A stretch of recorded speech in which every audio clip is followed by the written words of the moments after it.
कृपाने सहाय्य कर. आम्ही प्रार्थना करतो आज आणि उद्या होणाऱ्या या प्रत्येक सत्रामध्ये जे तुझे दासी प्रभू तुझ्या वचनामधून आम्हाशी बोलणार आहे, पवित्र आत्म्याने त्यांचा अभिषेक कर आणि त्यांच्या मुखातून निघणारे प्रत्येक वचन प्रत्येक शब्द आम्हा सर्वांच्या आत्म्यासाठी आमच्या सेवा कार्याच्या प्रत्येक क्षेत्रामध्ये ते लागू होऊ आणि देवा प्रभू देव या दोन्ही दिवसांमध्ये आम्हा सर्वांना आशीर्वाद कर. पुन्हा एक बार तुला धन्यवाद दे. ही प्रार्थना करणाऱ्या प्रभू येशू ख्रिस्ताच्या नावाने मागतो म्हणून करतो.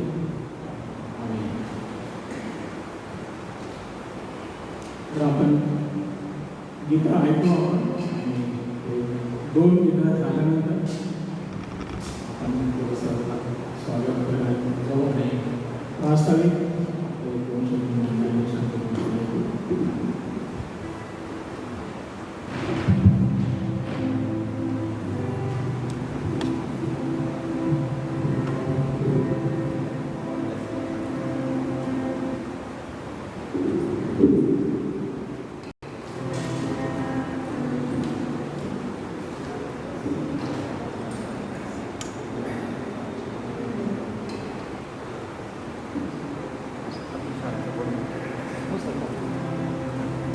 यावेळेस आपण गीत गाणार आहोत आणि सर्वांना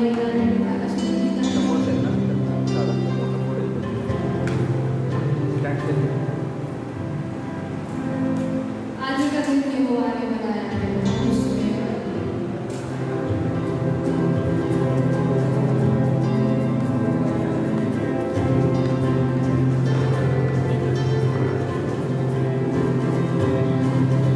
आज का दिन यहोवा ने बनाया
या आपल्या एस चर्चेस क्षेत्रातील सर्व भाव सुवार्थिकांना या 1-1.5 वर्षाच्या यानंतर पुन्हा एक वार सहभागिता मिळालेली आहे आणि प्रभूच्या चरणापासून बसून शिकण्याची संधी आम्हाला मिळालेली आहे. आणि या आपल्या सेमिनारसाठी प्रभूने त्याचे जे दास आपल्यामध्ये पाठवलेले आहेत त्यांच्याबद्दल आम्हाला अतिशय आनंद आहे. ते आपले सुपरिचित असे लोक आहेत. आपण स्वागत करण्यापूर्वी मी विनंती करतो माननीय राजेश गोयल यांना, ते काउन्सिलचे अध्यक्ष, ते प्रास्ताविक 2 शब्द बोलतील आणि मग आपण आलेल्या पाहुण्यांचं स्वागत करणार.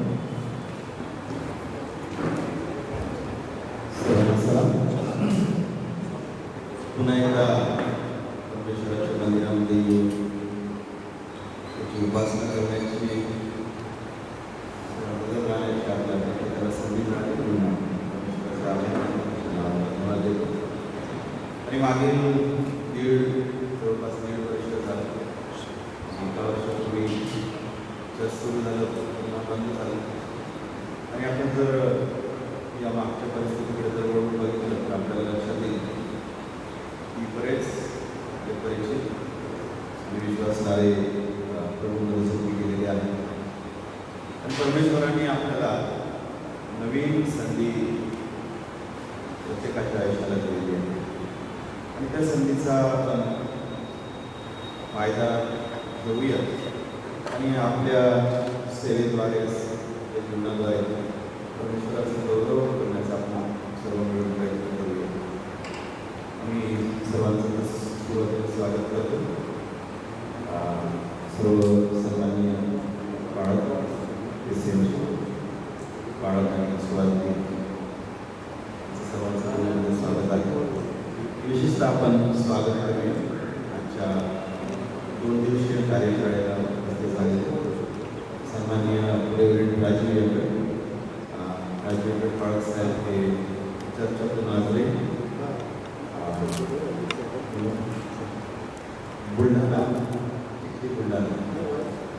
ते BS आहे, डिस्ट्रिक्ट सुपरिटेंडंट चर्चातून आजले आणि जवळपास 25 वर्षापेक्षा जास्त ते सेवेमध्ये आहे आणि आपल्या परिचयाचे आहे. आपण दर रविवारी त्यांना बघतो आणि त्यांना म्हटलं तर तुम्ही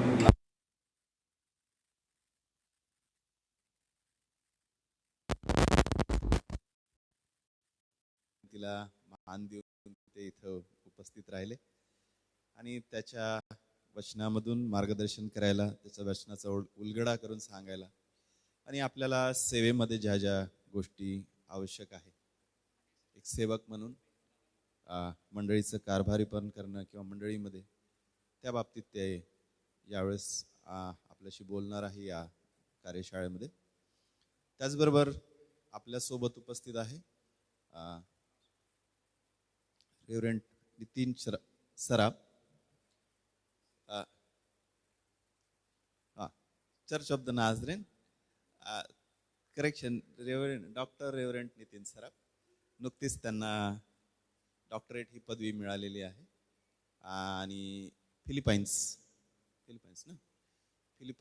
या देशामध्ये चर्च ऑफ द नाझरेनची जी सेमिनरी आहे तिथं ते मागील 3 ते 4 वर्ष वास्तव्यास होते आणि त्यांनी ही पदवी संपादन केलेली आहे आणि त्यांचा ज्ञानाचा आणि त्यांचा अनुभवाचा आपल्याला नक्कीच फायदा होणार आहे. त्याचबरोबर सौ श्रद्धा शराफ देखील आहेत. ते पण चर्च ऑफ द नाझरेनचे आहेत आणि त्यांनी देखील PhD पदवी प्रोसेसमध्ये आहे, संपादन होईलच असं, आणि ते देखील सेवेमध्ये आहे.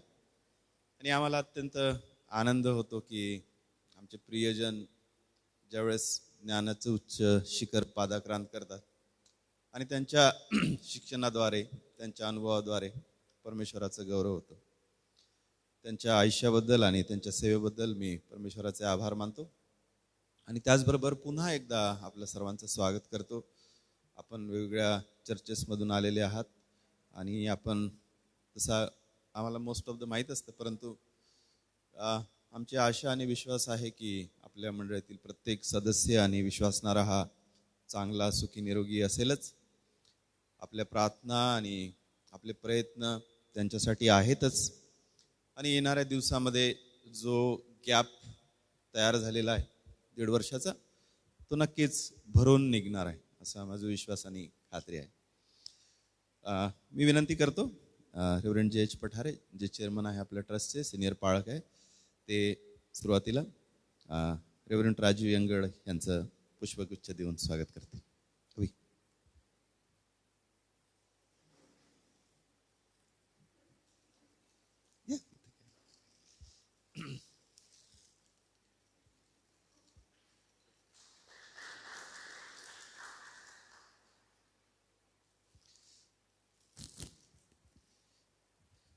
यानंतर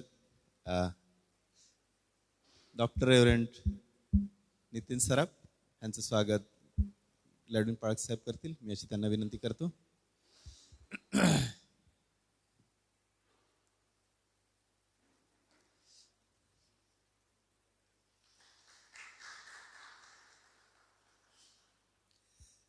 त्याचबरोबर रेव्हरंड श्रद्धा सराफ आहेत.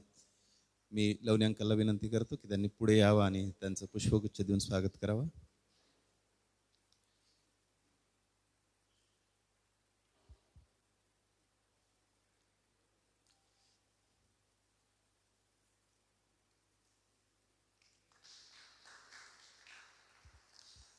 याचबरोबर आपल्यात सौ राजू यंगड ह्या देखील आहेत आणि त्यांच्या सेवेला त्यांचं प्रार्थनेचं पाठबळ नेहमीच असतं. मी त्यांना विनंती करतो ते पुढे येतील आणि सुरेश दादा त्यांचं पुष्पगुच्छ देऊन स्वागत करतील.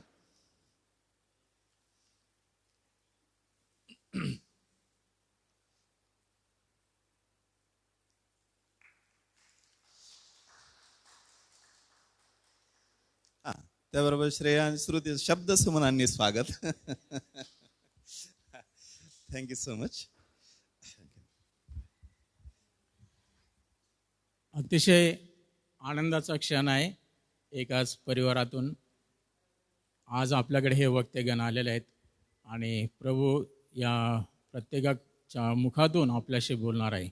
म्हणून आज आपलं पहिलं सत्र जे होणार आहे ते पवित्र शास्त्रोक्त सिद्धांत, त्रैकत्वाचा जो सिद्धांत आहे किंवा त्रैक देव जो आहे त्याविषयी आपण आरंभी ऐकणार आहोत. आणि त्यासाठी डॉक्टर रेव्हरंड नितीन सराफ व मिसेस नितीन सराफ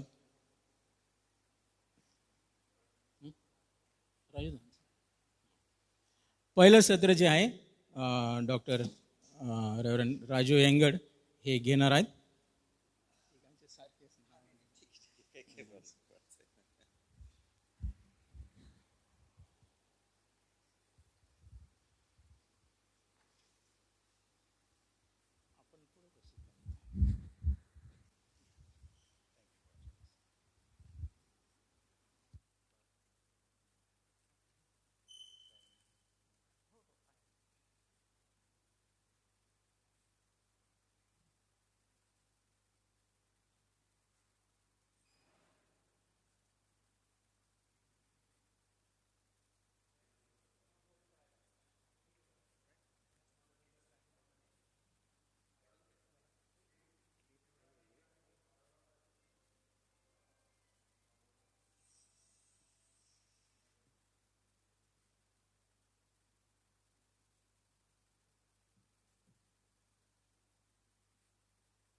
माईकची गरज आहे का?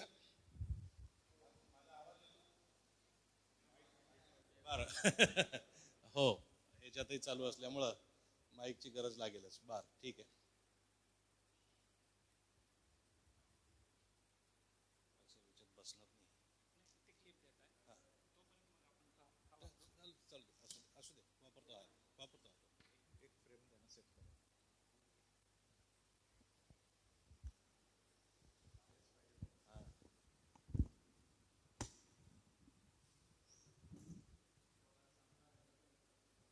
वरचं लाईट जर कमी केलं तर चालेल. काही हरकत नाही. मी मी मी तुम्हाला सर्व हे नोट्स देणार, म्हणून काहीच काळजी करू नका. तुमच्या व्हॉट्सॲपमध्ये येणार नोट्स सर्वांच्या, तर त्याच्याबद्दल काही चिंता करू नका तुम्ही. आभार मानतो या सुंदर संधीसाठी. आता या ठिकाणी माझ्यापेक्षा वडीलधारे आणि सेवेमध्ये बरेच वर्ष घालवलेले लोक आहेत आणि त्यांच्या समोर उभं राहून या ठिकाणी विशेषतः सिद्धांत शिकविणे मला जरा अवघड वाटतं. परंतु मला असं आठवतं, आम्ही जीजस फिल्मच्या द्वारे खेड्यापाड्यांमध्ये सेवा करायला जात असू आणि त्या ठिकाणी काही अतिशय वयोवृद्ध लोक होते ज्यांनी ख्रिस्ताचा स्वीकार केला होता. आणि त्या अतिशय वयोवृद्ध लोकांसंगती बोलत असताना त्यांची मी आधी क्षमा मागितली. म्हटलं, तुम्ही जरी शाळांमध्ये गेलेले नसाल, परंतु अनुभवाने तुमच्याजवळ जे ज्ञान आहे तेवढं माझ्याजवळ नाही, आणि म्हणून मला तुमच्यासंगती ज्ञान वाटायला जरा कठीण वाटतं. तर त्यापैकी एक अतिशय वृद्ध व्यक्ती होते. ते म्हणाले, थांबा थांबा. म्हटलं, आता नक्की काहीतरी ज्ञान भेटणार आपल्याला. आणि ते म्हणाले की आमच्या खेड्यामध्ये एक म्हण आहे, आणि ती म्हण अशी आहे, एवढूसा राघू आणि एवढी मोठी मैना. राघू म्हणजे पोपट, लहानसा पोपट आणि मोठी मैना. त्यांना हे म्हणायचं होतं की पोपट जरी लहान असला तरी तो बोलू शकतो आणि मैना तिचं ऐकू शकते. तर पुढचे 2 दिवस आमचं ऐकून घ्या, अशी माझी विनंती तुम्हाला. आभार मानतो. आवाज येत नसेल, माझा आवाज पोहोचत नसेल, स्क्रीन नीट दिसत नसेल, एखादा मुद्दा कळला नसेल तर थांबवा. राजेश सरांनी फार मोठी ओळख करून दिली, परंतु मला तुम्हाला सांगू द्या, मी शरीराने मोठा आहे आणि हे तुमच्या प्रार्थनांचं उत्तर आहे. कारण माझी आई खानदेशी आहे आणि तुम्ही आमच्यासाठी प्रार्थना करता. आम्ही तुमचे आभारी आहोत. जिथे थांबवायचं असेल तिथे तुम्ही आम्हाला कृपया थांबवू शकता, परंतु बरंच काही आपल्याला कव्हर करायचं असल्यामुळं थोडंसं लवकर आपण जाणार आहोत. परंतु हसत खेळत शिकायचं आहे, हसत खेळत आपल्याला पुढं जायचं आहे. तर सर्वांचे मनापासून आभार मानून यावेळेस तुमच्या परवानगीने आपण आपल्या सत्राला सुरुवात करूया. 16 सिद्धांत मी आणि आमची टीम आम्ही तुमच्यासमोर मांडणार आहोत. तर या 16 सिद्धांतांमधून मी तुम्हाला घेऊन जाणार आहे. चर्च ऑफ द नॅझरीनचं आमचं जे बंधारण पुस्तक आहे, त्या बंधारण पुस्तकामध्ये हे सर्व लिहून ठेवलेलं आहे, आणि जे लिहिलेलं आहे ते मुद्द्यांमध्ये तुमच्यासमोर मी मांडायचा प्रयत्न करत आहे. यामागचा उद्देश हा आहे की तुम्ही आणि मी जे येशूच्या शरीराला आकार देणारे आहोत, तुम्ही आणि मी जे येशूच्या शरीराला घडवणारे आहोत, त्याचं आध्यात्मिक सौंदर्य टिकवून ठेवण्यासाठी झटत आहोत, त्या मंडळीला अधिक खंबीर करण्यासाठी प्रयत्नरत आहोत. त्या तुम्हाला आणि मला पवित्र शास्त्रोक्त सिद्धांतांची चांगली ओळख असावी. ठीक आहे. आता तुम्हाला माहीत आहे हे सिद्धांत काय आहेत, परंतु लहानपणी तुम्हाला आठवत असेल, विशेषतः जे शिक्षक वर्ग आहे तुम्हाला आठवत असेल की लहानपणी शाळांमध्ये आपल्याला पाढे शिकवत असत, आणि पाढे शिकवण्यामागचा उद्देश हा होता की ते पाढे स्मरणात असे बसावेत की नंतर 16 दुने 32 होतात हे एका क्षणात आपल्याला करता यावं, नाही का. 17 दुने 34 होतात हे नंतर आपल्याला लगेच कळावं. मला ते अजिबात आवडत नसे, आणि 10वी पर्यंतच गणिताचा माझा संबंध राहिला. परंतु आजही पाठ केलेले पाढे जे आहेत त्याचा उपयोग होतो. लगेच जिथे गणित करायचा प्रश्न येतो त्या ठिकाणी लगेच गणित आपल्याला करता येतात. हे सिद्धांत मूळ स्पष्ट संक्षिप्त मुद्द्यांमध्ये तुमच्यापर्यंत देण्यामागचा हा उद्देश आहे की ही जी आध्यात्मिक गणितं आहेत ती करत असताना आम्ही अडखळू नये. आणि आजकाल काय झालं की खूप सारं शिक्षण जगामध्ये आलेलं आहे, खूप सारं शिक्षण फोफावलेलं आहे. आणि मग आम्हाला प्रश्न पडतो की आमचे मूळ सिद्धांत काय आहेत, आमचे मूळ विश्वास काय आहे, आम्ही नेमकं कशाबद्दल काय म्हणायचं. हे जे दिसतंय फेसबुकवर दिसतंय, टी व्हीवर दिसतंय, यूट्यूबवरती दिसतंय, हे खरं आहे की आमचा पारंपरिक विश्वास खरा आहे. आमच्या पारंपरिक विश्वासाचं बेसिस काय आहे. हे जर खरं आहे तर हे वेगळं वाटतं, हे जर खरं आहे तर हे वेगळं वाटतं. यामध्ये समतोल कसा साधायचा, नेमकं मी काय घ्यायचं आणि नेमकं मी काय शिकवायचं. सर्वसाधारणतः ह्या ठिकाणी जयकर सर आहेत, त्याच्यानंतर पठारे पाळक साहेब आहेत, पाडवी साहेब आहेत, आणि लवणे अंकल आणि अंकल आहेत, त्याचप्रमाणे डोंगरे दादा आहेत. इकडं पण मला एक पाळक साहेब थोडेसे वयस्कर दिसतात. तुमचं वय लक्षात आणून देणे हा उद्देश नाही, परंतु यांच्या प्रार्थना तुम्ही ऐका. यांच्या प्रार्थनांमध्ये कोणत्या गोष्टींवर जोर दिलेला असतो ते ऐका, कोणत्या शब्दांवर जोर दिलेला असतो ते ऐका, आणि मग यांच्या नंतरची जी पिढी आहे त्यांच्या प्रार्थनांवरती लक्ष केंद्रित करून त्या प्रार्थना ऐका. त्यामध्ये तुम्हाला शिफ्ट झालेले दिसेल, त्यामध्ये तुम्हाला शब्द वेगळे झालेले दिसतील, जोर वेगळ्या ठिकाणी दिलेला आहे असं दिसेल. ते जोर आले की यांच्या डोक्यावरच्या आठ्या वाढलेल्या दिसतील.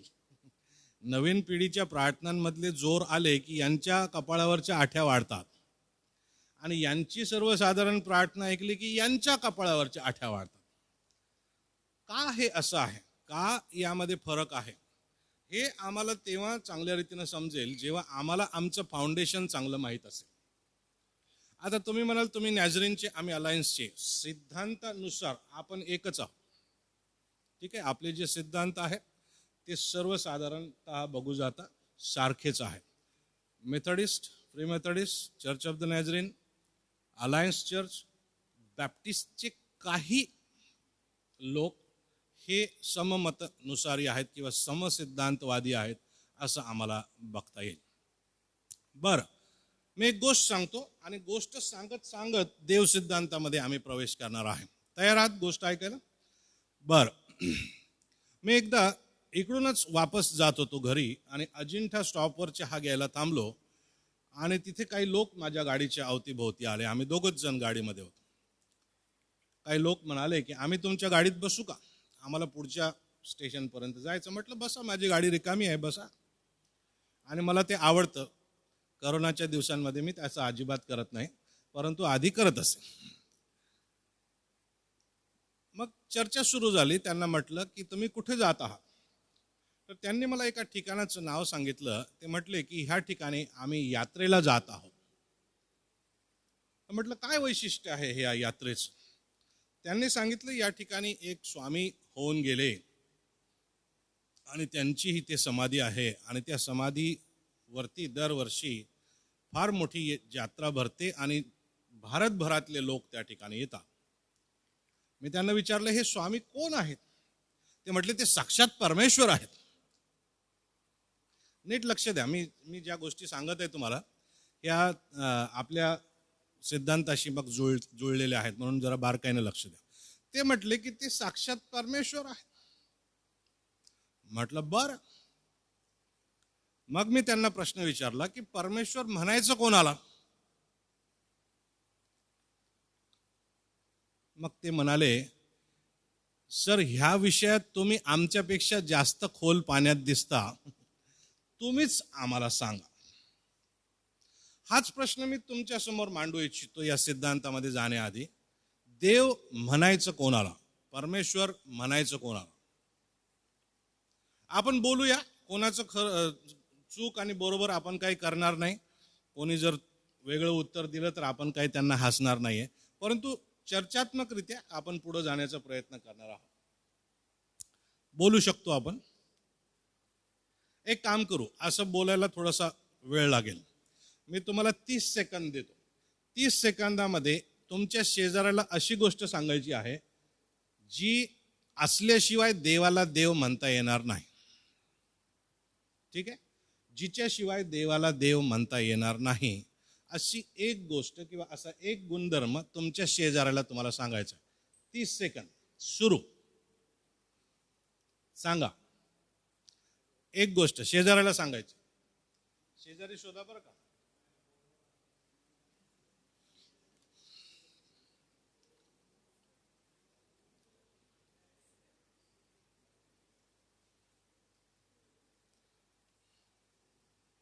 बर, 30 सेकंद संपले. तुमचं दोघांचं बोलणं झालं का? सर, बाळासाहेबांनी तुम्हाला काय सांगितलं सांगा. आधी आणि अंत. फार छान. सर, तुम्ही बोलले का? सेम. बर, तुम्ही बोलले अंकल? नाही, तुम्ही दोघं बोलले का? त्यांनी तुम्हाला काय सांगितलं? ह्या बाळासाहेबांनी तुम्हाला काय सांगितलं? बर, तुम्ही त्यांना अंकल यांनी तुम्हाला काय सांगितलं? यांनी तुम्हाला काय सांगितलं? आई. बर, ठीक आहे. सर, तुम्ही बोलले का? निर्माता. बर, तिकडे मागे तुम्ही दोघं बोलले एक दुसऱ्या संगती. बर, कोणी कोणाला सांगितलं? ज्यांनी ज्याला सांगितलं असेल त्यांनी सांगावं. पापाची क्षमा करणारा. बर, ठीक आहे. अजून तुम्हाला काय सांगितलं सरांनी? सरांनी तुम्हाला काय सांगितलं?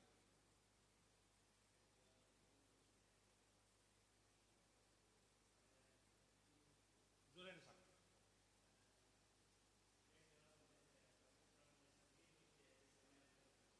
ओके, त्याला समयामध्ये आपल्याला समाविष्ट करता येत नाही. समयाच्या पलीकडच्या ते आहेत. फार छान. अगदी बरोबर चाललोय आपण. परंतु त्या व्यक्तींना मी असं म्हटलं की कमीत कमी 6 ते 7 अशा गोष्टी आहेत ज्या असल्याशिवाय देवाला देव म्हणता येणार नाही. देवाला देव म्हणता येणार नाही अशा कमीत कमी 6 ते 7 गोष्टी आहेत. त्या 7 गोष्टी त्यांना मी सांगितल्या, त्याच तुम्हाला मी सांगतो आणि त्या तुमच्या नोट्समध्ये पण आहेत. पहिली गोष्ट, परमेश्वर स्वतःहून स्वतः आहे. त्याला कोणीच तयार केलेलं नाही.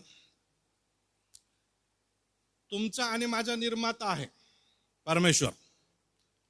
आपण काही उत्क्रांतीवादावरती विश्वास ठेवत नाही. ठेवणारे आहेत का? असेल तर मिशनला त्रास होईल. परंतु देव निर्माता आहे. देवाने तुम्हाला आणि मला निर्माण केलेलं आहे. देवाने सृष्टी निर्माण केलेली आहे. उत्पत्तीचा पहिला अध्याय, दुसरा अध्याय जर आपण वाचला तर त्याने काय काय निर्माण केलं, कसं कसं निर्माण केलं, याचा सर्व वृत्तांत तुम्हाला आणि मला स्पष्टरित्या त्यामध्ये मिळतो. म्हणून देवाला तयार कोणीच केलेलं नाही. देवापासूनच सर्व काही आहे. देवापासूनच प्रत्येक गोष्ट येते. देवापासूनच प्रत्येक गोष्ट सुरू होते. त्याला कोणीही तयार केलेलं नाही. आणि म्हणून या जगामध्ये देव संकल्पना विचारात घेऊ जाता पहिली गोष्ट आम्हाला लक्षामध्ये घ्यावी लागेल की त्याच्यापासून सर्व काही आहे, त्याच्यापासून सर्व काही सुरू होतं, त्याच्याशिवाय काहीच नाही. ठीक आहे? काही कठीण आहे का समजायला? आता आमच्या अवतीभोवती देव ह्या संकल्पनेबाबत खूप साऱ्या व्याख्या आहेत, विचार आहेत, परिभाषा आहेत. परंतु पवित्र शास्त्रोक्तरित्या आम्हाला आधी देव म्हटल्यानंतर हे लक्षात घ्यावं लागेल की गॉड इज सेल्फ एक्झिस्टंट. तो स्वतःहून स्वतः आहे. त्याला कोणीही तयार केलेलं नाही. मग बघा, आमच्या अवतीभोवती जी संस्कृती आहे त्यामधल्या एका फार मोठ्या संकल्पनेला आपण प्रश्नचिन्ह मांडत आहोत. आणि ती संकल्पना आहे लोकनिर्मित देव. नाही का? तर आमच्या अवतीभोवती लोकांनी स्वतःच देव बनवलेले आहेत. त्यांना आम्हाला देव म्हणता येणार नाही. देव स्वतःहून स्वतः आहे. तो आमचा निर्माणकर्ता आहे. आम्ही तयार केलेलं काहीही देव असू शकत नाही. ठीक आहे? बर, ते आता आपल्याला दुसऱ्या मुद्द्याकडे घेऊन जातं. त्या लोकांचे कान टवकारले. त्यांना प्रश्न पडला की ज्या स्वामीच्या यात्रेला ते चालले होते, ज्यांना ते साक्षात परमेश्वर मानत होते, तो परमेश्वर आहे की नाही हा मोठा प्रश्न आता त्यांच्या डोक्यामध्ये निर्माण झालेला होता. दुसरी गोष्ट देवाबद्दल आम्हाला लक्षामध्ये घ्यायची आहे ती ही की परमेश्वराला सुरुवात नाही आणि शेवटही नाही.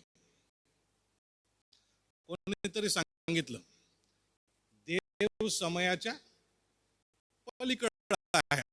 म्हणजे काळ जो आहे, वेळ जो आहे, समय जो आहे, त्यामध्ये आम्ही कैद करू शकत नाही, त्यात बसू शकत नाही. तो कुठून सुरू झाला हे आम्हाला माहित नाही आणि माहित असण्याची गरज नाही. तो हे माहित असण्याची गरज आहे की त्याच्यापासूनच सगळं सुरू झालेलं आहे. तो कुठे संपणार? तो कधीच संपणार नाही. तो अनादी अनंत असा आहे. अनादी अनंत असा आहे. त्याला सुरुवात नाही, त्याला शेवट नाही. मग आता आमच्या अवतीभोवती ज्या देवदेवतांच्या संकल्पना आहेत त्याला पुन्हा प्रश्नचिन्ह निर्माण होतो की यांना कुठेतरी सुरुवात झालेली आहे, कुठेतरी संपलेले ते आहेत. ठीक आहे, त्यांना देव म्हणता येईल का? देव म्हणता येणार नाही. देव जो आहे त्याला सुरुवात नाही, त्याला शेवट नाही. काळाच्या चौकटीत आम्ही त्याला मोजू शकत नाही, बसवू शकत नाही, कैद करू शकत नाही. सोपं आहे का हे समजायला? मला तुम्हाला सांगू द्या, ह्या 7 गोष्टी तुमच्या जीवनाच्या अध्यात्माला वेगळ्या स्तरावर नेऊन ठेवतील.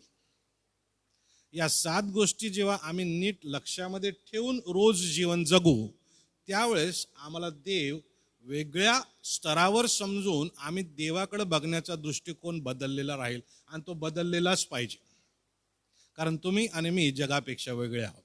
जगाच्या ज्या परिभाषा आहेत देवाच्या, त्या पवित्र शास्त्रोक्त आहेत की नाही हे बघत असताना या 7 गोष्टी आम्ही शिकत आहोत. तिसरी महत्वाची गोष्ट देवाबद्दल आपण शिकतो ती ही आहे की तो पवित्र आहे. त्याच्यामध्ये अपवित्र असं काहीच नाही. मूळ स्वभाव जो आहे त्याच्यामध्ये पाप सामावू शकत नाही. तो पापाशी तडजोड करू शकत नाही, पापाशी हात मिळवणे करू शकत नाही. पापाची सर्वसाधारण परिभाषा आम्ही काय करतो? देवाच्या ज्ञात नियमाचे जाणीवपूर्वक केलेले उल्लंघन. बरोबर आहे? देवाच्या ज्ञात किंवा परिचित माहीत असलेल्या, कळवल्या गेलेल्या नियमाचे उल्लंघन. मग नियम करणाराच देव आहे, तो त्या नियमाचं उल्लंघन कधी करत नाही. त्यानेच लावून दिलेले ते नियम आहेत. म्हणून तो जर त्याचं उल्लंघन करत असेल तर तो स्वविरोधी होईल. सुसंगती त्याच्या स्वभावात राहणार नाही. आणि म्हणून त्याच्यामध्ये कोणत्याच स्वरूपाचं पातक नाही. कोणत्याच स्वरूपाचं पातक नाही. तो पवित्र आहे, तो शुद्ध आहे. त्याच्यामध्ये कोणत्याच प्रकारची भेसळ नाही. 3 गोष्टी आपण बघितल्या. पहिली गोष्ट, हे जे शब्द आहेत ना, ते शब्द जरी लक्षामध्ये आपण ठेवले तर आपल्याला त्याचा खूप लाभ होईल. स्वतःहून स्वतः आहे, सुरुवात नाही, शेवट नाही. तिसरं आहे पवित्र. तो पवित्र आहे, त्याच्यामध्ये काहीच गडबड नाही, कोणता गोंधळ त्याच्यामध्ये नाही. बरं, चौथी आणि महत्वाची बाब आम्हाला देवाबद्दल शिकायची ती ही आहे की तो सर्व शक्तिमान आहे. सर्व शक्तिमान आहे. सर्व शक्तिमान म्हणजे काय हो? त्याला करता येत नाही असं काहीच नाही, पाप सोडून. नीट लक्ष द्या मी काय म्हणत आहे. पाप सोडून त्याला करता येत नाही असं काहीच नाही. पाप एकच अशी गोष्ट आहे जी तो करणार नाही, त्याला करता येणार नाही, कारण त्याच्या स्वभावाच्या ते विरुद्ध आहे. परंतु तो सर्व शक्तिमान आहे. हा मुद्दा आम्हाला पुढं फार महत्वाचा आहे, त्याच्याकडे आपल्याला लक्ष द्यायचं आहे. ख्रिस्तित्वाबद्दल, मरियेबद्दल, येशूच्या जन्माबद्दल अनेक प्रश्न उठविले जातात. त्या प्रश्नांचं उत्तर या मुद्द्यामध्ये आहे. हा मुद्दा जर आम्हाला लक्षात राहिला तर आम्ही त्या सर्व प्रश्नांची उत्तरं देऊ शकू. परंतु देव सर्व शक्तिमान आहे. जगात अशी कोणतीच गोष्ट नाही जी त्याला करता येणार नाही किंवा जी त्याच्या शक्तीच्या बाहेर आहे असं आम्हाला म्हणता येणार नाही. 4 गोष्टी बघितल्या आपण. पहिली गोष्ट स्वतःहून स्वतः आहे. दुसरी गोष्ट सुरुवात नाही शेवट नाही. तिसरी गोष्ट तो पवित्र आहे. चौथी गोष्ट तो सर्व शक्तिमान आहे. पाचवी आणि महत्वाची गोष्ट तो सर्वज्ञ आहे. सर्वज्ञ म्हणजे सर्व काही जाणणारा. त्याला माहित नाही असं काहीच नाही. आमेन. त्याला माहित नाही असं काहीच नाही. त्याला सगळंच माहित आहे. त्याला सगळंच ठाऊक आहे. आता तुमच्या अंतःकरणात काय सुरू आहे? जर कोणीतरी असं म्हणत असेल, काय हा बाबा किती डोकं खात आहे, कधी संपेल याच्या संती पुढचे 2 दिवस घालवायचेत का? याची ही बडबड ऐकत वेळ घालवायचा आहे का? हे सगळं देवबापाला कळतं. तुमच्यापैकी काही लोक म्हणत असेल, अरे हे बरं आहे, एकेका शब्दात लक्षात ठेवता येतं, चांगलं आहे, मला मदत होणार आहे, मला देव अधिक चांगल्यारीत्या कळत आहे. तेही देवाला कळत. तुमच्यापैकी काही लोक कदाचित घरची आठवण करत असतील, घरची परिस्थिती कशी असेल त्याचा विचार करत असाल, तेही देवाला माहीत. देवाला सोपवून देऊ. देव सर्व शक्तिमान आहे. तुम्ही तिथे नसतानाही तुमच्या कुटुंबाची काळजी घेण्यास तो सक्षम आहे. आमेन. तर देव सर्वज्ञ आहे. त्याला सगळं काही माहीत आहे. त्याला सगळं काही कळतं. अंतःकरणाच्या आतलं, अंतःकरणाच्या बाहेरचं, जगाच्या पाठीवरचं सगळं जे सुरू आहे ते सगळं त्याला माहीत आहे. त्याला माहीत नाही असं काहीच नाही. पुढचा मुद्दा काय असेल? बरोबर. त्याला सर्वोपस्थित आम्ही म्हणतो. सर यांना आधीच माहित आहे. सर्वांना याची कल्पना आहे. तुम्ही बरोबर चालला. माझ्या संती माझ्या पुढे जात आहात. देवाची स्तुती असो. तो सर्वोपस्थित आहे. आता ख्रिस्तीत्वामध्ये आपण एक कारण नेहमी ऐकतो, माहित आहे का? किंवा एक वाक्प्रचार आम्ही नेहमी ऐकतो, माहित आहे? सैतानाने मला असं करायला लावलं. सैतान माझ्याजवळ होता. असं बोलतो की नाही आपण? मला तुम्हाला आनंदाची गोष्ट सांगू द्या. सैतान सर्वोपस्थित नाही. सैतान एकाच वेळेस सर्व ठिकाणी राहू शकत नाही. बहुतांश वेळेस मला सैतानाने हे करायला लावलं हे वाक्य चुकीचं आहे. ते का चुकीचं आहे ते पापाचा सिद्धांत शिकत असताना आपण समजून घेणार आहोत. परंतु सैतान नाही करायला लावत आम्हाला. आमच्यातलं मूळ पाप ते आम्हाला करायला लावतं आणि आम्ही दोष सैतानाला लावतो. बरं, त्याच्याकडे जाऊच आपण. परंतु मुद्दा हा आहे की सैतान सर्वोपस्थित नाही. त्याची जी भूत आहेत तेही सर्वोपस्थित नाही. सैतानाला त्याची भूत जी आहेत, ज्याला डिमन्स आपण म्हणतो, त्यांच्याद्वारे काम करावं लागतं. ठीक आहे. देव मात्र सर्वोपस्थित आहे. तो आता इथेही आहे. तो आता राजेश सरांच्या घरी पण आहे. तो चिखलीलाही आहे. तो अमेरिकेतही आहे. अलायन्सचे हेड ऑफिस जिथे असेल तिथेही आहे. स्वीडनलाही आहे. कोणते साहेब आले होते मध्यंतरी? वाल्टा साहेब. वाल्टा साहेबांच्या संती पण आहे. दुसरे आपले नेहमीचे ऑस्कारसन सर जे आहेत त्यांच्याकडे तिथे पण देवबाप आहे. देव सर्वीकडे आहे.